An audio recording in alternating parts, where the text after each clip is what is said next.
এই কথাটা মনের মধ্যে বসাই নেন, যে আপনার সে আপনারই থাকবে, যে আপনার নয় সে কোনো না কোনো ভাবে চলে যাবে। আর যখন চলে যাবে বুঝে নিবেন সে আপনার ছিল না, এতদিন আপনি অনুমানে ছিলেন। যেটা আপনার পাওয়ার সেটা যদি ওই পৃথিবীর শেষ প্রান্ত যদি থাকে, কোনো না কোনো ভাবে সেটা আপনার হাতেই আসবে।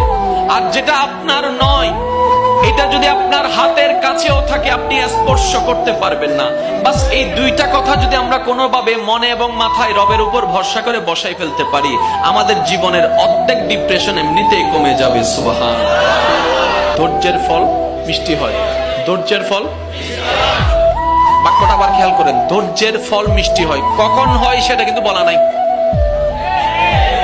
কখন হয় কি বারে হয় সেটা কিন্তু বলা নাই।